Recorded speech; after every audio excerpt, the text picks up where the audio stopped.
नमस्कार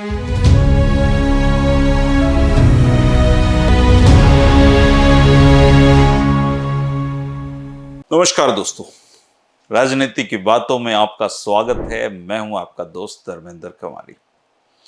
दोस्तों, हम बातें कर रहे हैं चौधरी बंसीलाल के जीवन काल की, और अब तक हम इमरजेंसी खत्म होने के बाद चौधरी बंसीलाल के बुरे दिनों पर बात कर चुके हैं। और इमरजेंसी के बाद हरियाणा में जो दौर शुरू हुआ दोस्तों, वो दौर था चौधरी देवीलाल का, और इसके बाद चौधरी भजनलाल का। उस दौर की बातें हम करेंगे दोस्तों, लेकिन उस वक्त करेंगे जब हम इन दोनों महानुभावों के बारे में, अब बंसीलाल जी के जीवन काल की बात खत्म होने के बाद हम चौधरी देवीलाल के बारे में बात करेंगे, तो उनमें उनकी बात करेंगे। और 1977 में चौधरी देवीलाल की जब सरकार बनी, और उस सरकार में जो मंत्री थे चौधरी भजनलाल, वो 79 में सरकार का तख्ता पलट करते हुए पूरी सरकार को कांग्रेस में ही ले गए थे। और इसके बाद लंबे समय तक हरियाणा में चौधरी भजनलाल का फिर राज रहा, और इस दौरान केंद्र में भी वो जबरदस्त नेता के तौर पर उभरे, और हर कदम पर उन्होंने चौधरी बंसीलाल को साइडलाइन करने की पूरी कोशिश की। चौधरी बंसीलाल भी इसकी ज़्यादा परवाह नहीं की। उनको पता था कि जब वक्त में हवाएं खिलाफ चल रही हों तो चुप बैठना मुनासिब होता है। और 1980 में चौधरी बंसीलाल का एक तरीके से कांग्रेस में जो पुनर्वास था वो दोबारा से हो गया था। वो भिवानी लोकसभा सीट से सांसद चुन लिए गए थे, लेकिन केंद्रीय मंत्रिमंडल में उनको नहीं लिया गया। चौधरी बंसीलाल इसकी ज़्यादा फिक्र में भी नहीं थे, ज़्यादा लॉबिंग भी उन्होंने नहीं की, क्योंकि एक दूसरा गुट कांग्रेस में तब उनके खिलाफ बहुत मजबूती से काम कर रहा था। और इस दौरान वो पढ़ते लिखते रहे, परिवार में वक्त बिताया, लोकसभाओं की बहसों में हिस्सा लिया, काफ़ी कुछ था उनके पास करने के लिए। और संसद की आकलन समिति के अध्यक्ष वो रहे इस दौरान, और सार्वजनिक क्षेत्र के प्रतिष्ठानों का उन्होंने दौरा किया, उनको बूस्ट करने का काम किया। चौधरी बंसीलाल का राजनीतिक जो पुनर्वास दोस्तों 1984 में सही ढंग से हुआ, और 31 दिसंबर 1984 को राजीव गांधी मंत्रिमंडल में उनको शामिल किया गया। राजीव गांधी जी ने उनको बहुत ही महत्वपूर्ण मंत्रालय दिया, रेल मंत्रालय। दोस्तों, रेल मंत्री बनना उस समय बहुत गौरव और रसूख की बात थी। और वास्तव में हरियाणा जैसे छोटे से राज्य से एक सांसद को रेल मंत्रालय सौंपने का फैसला उस समय राजनीतिक पंडितों के लिए बहुत हैरानी भरा फैसला था, क्योंकि रेल महकमा बहुत प्रतिष्ठा से जुड़ी हुई बात थी, और कांग्रेस के बड़े बड़े ताकतवर नेता इस पद के लिए लॉबिंग किया करते थे। और रेल मंत्री के रूप में हर मंत्री की ये कोशिश रही थी कि रेल मंत्री के रूप में ज़्यादा से ज़्यादा बजट, ज़्यादा से ज़्यादा रेलें अपने राज्य को दी जाए, ताकि चुनाव में फायदा मिल सके। लेकिन चौधरी बंसीलाल के सामने ऐसा कोई लक्ष्य नहीं था। वो तो रेल मंत्री के नाते पूरे भारत को एक नज़र से देखते थे। हालांकि जो भिवानी जंक्शन को विकसित इसी दौरान किया गया, लेकिन पूरे देश में उन्होंने काम किए। और राजीव गांधी जी देश के ऐसे अनोखे नेता थे जो टाइम फ्रेम में रिजल्ट चाहते थे, और उन्होंने बहुत होमवर्क करने के बाद मंत्रिमंडल में चौधरी बंसीलाल को शामिल किया था। चौधरी बंसीलाल ने अपने पहले संदेश में रेलवे अधिकारियों और कर्मचारियों की एक तरीके से अपील थी वो, लेकिन इससे उनकी नींद उड़ गई थी। और फिर उन्होंने देखा, जो कहा उन्होंने किया। उन्होंने कहा था कि आइए हम स्वयं देश की सेवाओं के लिए खुद को समर्पित कर दें, और देश की आकांक्षाओं को पूरा करने में माननीय प्रधानमंत्री का सहयोग करें। बंसीलाल जी ने 14 मार्च 1985 को अपना पहला रेल बजट प्रस्तुत किया था, और उन्होंने कहा था कि किसी भी काम को पूरी तैयारी के साथ करने की छवि जो थी, मैं उसको बरकरार रखूंगा, और रेलवे को इससे बढ़त मिलेगी, इसकी पूरी उम्मीद है। उन्होंने रेलवे के जो वरिष्ठ अधिकारी थे उनको इस बारे में आश्चर्यचकित कर दिया था, क्योंकि बजट की जो तैयारी थी उन्होंने बहुत रुचि से उसमें हिस्सा लिया था। आमतौर पर रेल मंत्री ऐसा नहीं करते थे। उन्होंने राजस्व बढ़ाने, लीकेज को रोकने, बचत उपाय, अधिक उत्पादकता, अधिकतम उपयोग जो परिचालन का था, रेलवे का आधुनिकीकरण था, कार्यों में तेजी से उनका कंप्यूटर आधारित प्रबंधन था, इन कामों पर पहली बार रेलवे में फोकस दिया गया बजट में। संरक्षात्मक उपायों के लिए उन्होंने 10 सूत्री कार्यक्रमों की घोषणा की, और लोकसभा में उन्होंने बताया कि ऐसे कई कामों को मैंने रोक दिया है जो कम उपयोगी थे, और जिन परियोजनाओं पर तत्काल अधिक ध्यान देने की आवश्यकता थी वो काम पहले पूरे किए जाएंगे, और उनके लिए संसाधनों का उपयोग करने का फैसला भी ले लिया गया है। ऐसी परियोजना एक थी कोंकण रेलवे की। दोस्तों, आज ये एक किस्म से आप कह सकते हैं रेलवे की बहुत बड़ी परियोजना आज के समय में भी है, जो तकनीकी रूप से एक चमत्कार बाद में साबित हुई। और उन्होंने बंबई और मैंगलोर को जोड़ने वाली वेस्ट कोस्ट लाइन पर बहुत अधिक जोर दिया और इससे उत्तर और दक्षिण की जो दूरी है दोस्तों वो कम हुई और एक वैकल्पिक मार्ग का भी इसने काम किया। आवश्यक स्वीकृति के लिए इसका समग्र रूप से पुनर्मूल्यांकन जो था उन्होंने उस दौरान कर लिया और रेलवे एक जो महकमा था उसने बहुत तेजी से उस दौरान तरक्की करना शुरू किया। और लोकसभा की कार्यवाही में विशेष रूप से रेल मंत्री के नाते उनके कार्यकाल के दौरान ये साफ तौर पर दिखाई देता था कि जो प्रदेश है उनका अपना हरियाणा है वो कहीं उनके लिए उसमें मायने नहीं रखता था, क्योंकि वो पूरे देश के रेलवे का विकास करने की सोचते थे।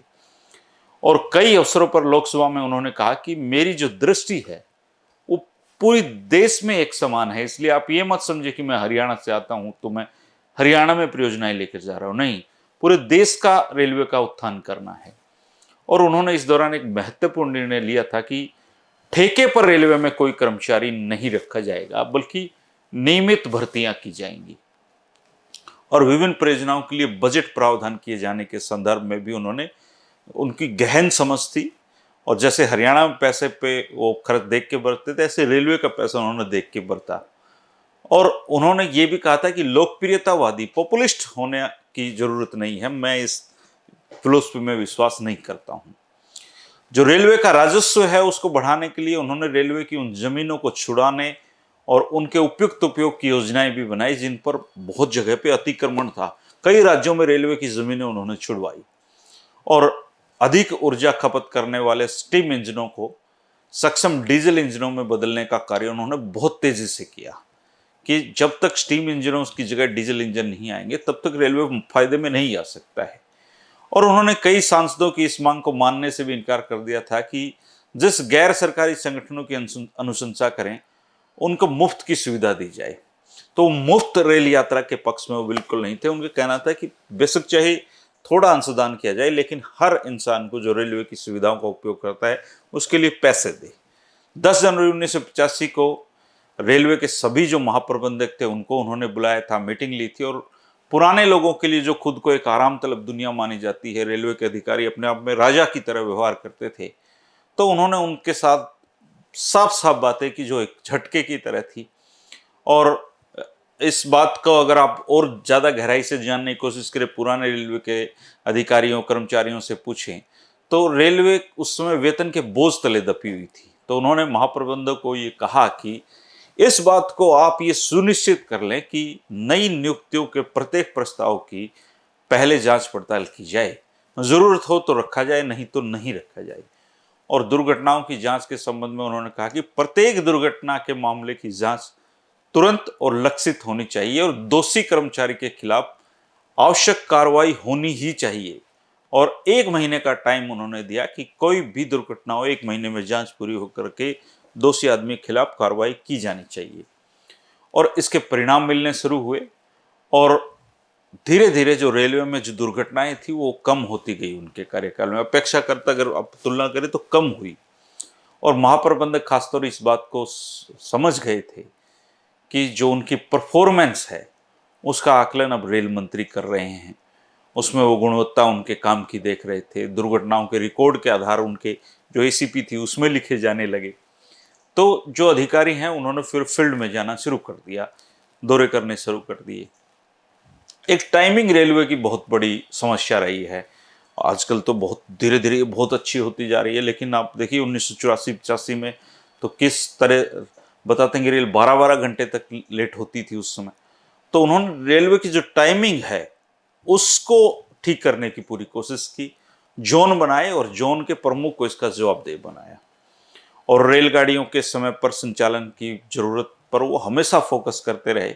जो रेलगाड़ी 2-3 घंटे से ज़्यादा लेट होती थी उसकी रिपोर्टिंग रेल मंत्री तक जाती थी और विलंब के कारण को स्पष्ट किया जाता था। बहानेबाजी वो नहीं सुनते थे, किस कारण से लेट हुई है ये साफ लिख के भेजना पड़ता था। और चोई बंसीलाल जब तक रेल मंत्री रहे और जो खौफ उनका एक रेल मंत्री के नाते अधिकारियों पर रहा, शायद रेलवे में इससे पहले या इसके बाद कभी नहीं रहा होगा। तो वो टाइम फ्रेम में काम कराना उनको आता था, उनकी आदत थी। और उन्होंने निर्देश दे रखा था कि समय पालन के लिए अधिकारियों को नियमित रूप से रेलगाड़ियों व इंजनों पर चलना चाहिए, जिससे स्टेशनों पर गाड़ियों के रुके रहने को कारणों का विश्लेषण किया जा सके। समय पालन सुधार और अनुपालन पर ड्राइवरों को कंट्रोलिंग अधिकारियों से पुरस्कृत भी किया जाता था। उन्होंने कहा कि जो रेलगाड़ियां समय से पहुंचती हैं उनको फिर सम्मान भी मिलना चाहिए। इससे एक प्रतिस्पर्धा आपस में जो पायलट थे, लोको पायलट, उनमें बनी और फिर धीरे धीरे रेलवे की टाइमिंग ठीक होने लगी। दूसरा बजट उन्होंने 26 फरवरी 1986 को पेश किया और एक तरीके से ये एक नए तरह का बजट उन्होंने पेश किया, क्योंकि उस दौर में जो पंजाब था वो आतंकवाद था, आतंकवाद की चपेट में था। लेकिन इसके बावजूद जो रेलवे था उसने अपने कामों में प्रगति दिखाई थी और 1986 का रेल बजट रेलवे आरक्षण का जो कंप्यूटरीकरण आज आप देख रहे हैं, इसकी जो शुरुआत है वो चौधरी बंसीलाल के शासनकाल में हुई थी। रेलवे के कंप्यूटरीकरण के लिए बहुत आगे तक वो बढ़ गए थे और पूरा जोर इस बात पर था कि रेलवे को जितना जल्दी हो कंप्यूटरीकृत किया जाए। और रेलवे हमेशा जीवन रेखा रही है आम लोगों की। और कंप्यूटरीकरण से पहले देश का रेल आरक्षण का युग था। आप पुराने लोग हैं, उन्होंने देखा होगा कि रेलवे में एक सीट आरक्षित कराना भी कितना पेचीदा काम होता था। एक रात पहले आरक्षण खिड़की पर बाहर सोते हुए लोग देखे जाते थे। एजेंटों और दलालों का एक अलग किस्म से नेटवर्क था। भ्रष्टाचार कोई इसमें नियंत्रण ही नहीं था। तो बंसीलाल ने उसमें लोकसभा में कहा था कि रेलवे आरक्षण के कंप्यूटरीकरण की व्यवस्था बड़े पैमाने पर मैं कर रहा हूं।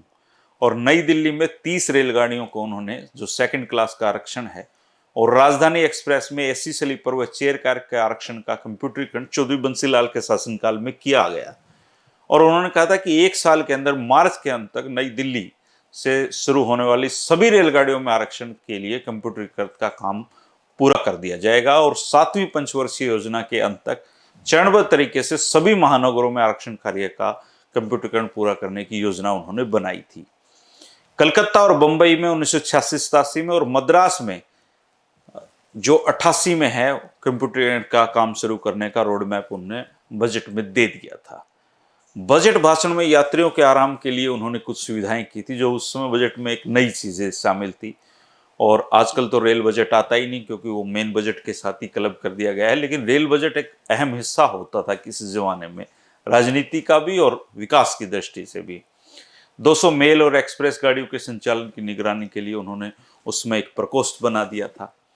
और जो आज आप देख रहे हैं कपूरथला में जो रेल कोच फैक्ट्री है, जो पंजाब की बहुत बड़ा एक, जिसको आप आधार कह सकते हैं रेवेन्यू का और चीज़ों का डेवलपमेंट का, वो 17 अगस्त 1985 को कपूरथला नई रेल कोच फैक्ट्री है, वो उनके रेल मंत्री होते हुए शुरू हुई थी। राजीव गांधी ने उसका शुभारंभ किया था और इस प्लांट में उसमें 1000 से अधिक रेलवे कोच का निर्माण शुरू किया गया था और 2 साल में उत्पादन उसके बाद शुरू करने का लक्ष्य था, वो हुआ भी।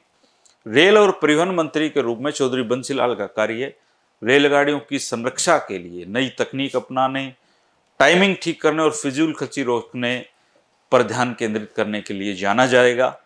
और सितंबर 1985 में प्रधानमंत्री राजीव गांधी ने रेल मंत्रालय में एक बहुत ऐतिहासिक बदलाव किया था। उन्होंने नागरिक उड्डयन मंत्रालय और सड़क परिवहन मंत्रालय और जल परिवहन मंत्रालय को एक साथ क्लब करके बना दिया था और उसका नाम रखा था परिवहन मंत्रालय। और इसमें चारों थे, आकाश, जल, परिवहन, रेल, ये चारों एक थे। और इसके केंद्रीय परिवहन मंत्री चौधरी बंसीलाल थे। उनके साथ 3 युवा सक्षम राज्य मंत्री लगाए गए, माधवराव सिंधिया जी, राजेश पायलट जी और जगदीश टाइटलर जी, ये राज्य मंत्री थे। और बंसीलाल जी और जो सिंधिया जी थे उनमें बहुत अच्छा तालमेल था। सिंधिया जी को उनके कामकाज के लिए काफ़ी स्वतंत्रता भी उन्होंने दे रखी थी। 20 करोड़ तक के जो प्रोजेक्ट थे उसकी कम की फाइलों पर वो अपने स्थल पर निर्णय लेते थे। और चौधरी बंसीलाल ने अपने तीनों जूनियर मंत्रियों को बहुत सिखाया और आज तक वो इस बात को कोट करते हैं कि चौधरी बंसीलाल के शासन जब वो मंत्री थे उन्होंने बहुत कुछ सीखा, कैसे काम होते हैं। और वो हमेशा अपने मंत्रियों को ये सिखा के गए, जो जूनियर थे, कि आम आदमी के पैसे से ही हम यहाँ पर बैठे हैं, तो हमें ठीक काम करना होगा, तभी लोगों का विश्वास राजनीति पे बनता है। और रेलवे के संसाधन जुटाने के लिए उन्होंने रेलवे की ज़मीनों का जो अतिक्रमण था, उस पर कब्जा था, वो ठीक कर लिया था। काफ़ी ज़मीनें उस दौरान उन्होंने छुड़ाई। अधिक ऊर्जा खपत वाले पुराने भाप इंजनों को बदलकर वो नए डीजल इंजन ले आए। तो इस तरह के जो काम थे दोस्तों, उन्होंने बहुत किए उस दौरान रेल मंत्री के। और हरियाणा की राजनीति से एक तरीके से वो कट गए थे इस दौरान, और बिल्कुल अपना फोकस जो था वो रेल मंत्रालय पर रखा हुआ था। एक और महत्वपूर्ण नीति जो उन्होंने बनाई, वो सड़क वाहन के लिए राष्ट्रीय जो नेशनल परमिट है दोस्तों, वो चौधरी बंसीलाल ने देने शुरू किए थे। और इससे जो माल की आवाजाही थी बिना किसी दिक्कत के वो सुगमता से संभव हो सकी, और राष्ट्रीय परमिट जारी करने के मामले में जो भ्रष्टाचार था उस पर भी उन्होंने अंकुश इस तरीके से लगा दिया था, क्योंकि स्टेट वाइज परमिट लेने पड़ते थे। इस तरह के काम उन्होंने किए दोस्तों, और ये एक छोटा कार्यकाल था, लेकिन रेल मंत्री के रूप में बहुत प्रभावशाली वो रहे। और इसके बावजूद फिर जो जो कुर्सी थी मुख्यमंत्री की, वो ना चाहते हुए भी 1986 में उनकी झोली में फिर से आ गिरी। उनकी बिल्कुल भी हरियाणा आने की कोई इच्छा नहीं थी, क्योंकि हरियाणा में 1986 में चौधरी देवीलाल के नाम की आंधी चल रही थी। और बेशक वो रेल मंत्री थे, केंद्र में काम कर रहे थे, लेकिन उनको पता था कि हरियाणा में अब क्या चल रहा है। चौधरी भजनलाल उस आंधी का मुकाबला नहीं कर पा रहे थे। तो कांग्रेस ने सोचा कि हो सकता है चौधरी बंसीलाल को अगर हरियाणा का मुख्यमंत्री बना दें, चौधरी भजनलाल को बदल कर केंद्र में ले आए, तो एक हो सकता है हरियाणा के लोग चौधरी बंसीलाल को वोट दे दें। लेकिन वो रुकनी नहीं थी, क्योंकि 87 में तो आप जानते हैं किस कदर चौधरी देवीलाल का जादू चल रहा था। लेकिन 1986 में फिर अचानक से कांग्रेस हाईकमान ने उनको हरियाणा में मुख्यमंत्री बनाकर भेजा, और करीबन 1 साल वो मुख्यमंत्री रहे। चौधरी देवीलाल को तो आना ही था। तो 1 साल का जो मुख्यमंत्री काल था उसमें वो उसकी कहानी क्या है उसको हम कल जानेंगे दोस्तों। ये रेल मंत्री के रूप में कार्यकाल इसलिए जरूरी था, क्योंकि जब हम किसी के जीवन का मूल्यांकन करते हैं या आकलन करने बैठते हैं, तो उसमें जो कार्यकाल की समय सीमाएं होती हैं उनके बीच में झांकना बहुत जरूरी होता है कि क्या चीज़ उस दौरान रेलवे में, आजकल तो रेलवे तो मंत्रालय ही नहीं रहा, लेकिन रेल मंत्री तो थे। हरियाणा से पहली बार कोई रेल मंत्री बना था, और शायद जहाँ तक मेरी जानकारी है बाद में भी कोई रेल मंत्री हरियाणा से नहीं रहा। तो चौधरी बंसीलाल का एक महत्वपूर्ण पड़ाव आप उसको कह सकते हैं। कल हम उनके तीसरी बार हरियाणा के मुख्यमंत्री बनने की कहानी को जानेंगे दोस्तों। आप अपने दौर की बातों को, उनसे जुड़ी हुई बातों को और अपने अनुभव को दोस्तों कमेंट करके बताया करें। वीडियो पसंद आए तो और कुछ नहीं तो आप शाबाशी जरूर दे दिया करें। 3 बजे हमारी राजनीति की बातों का सिलसिला चलता रहेगा। शुक्रिया, नमस्कार।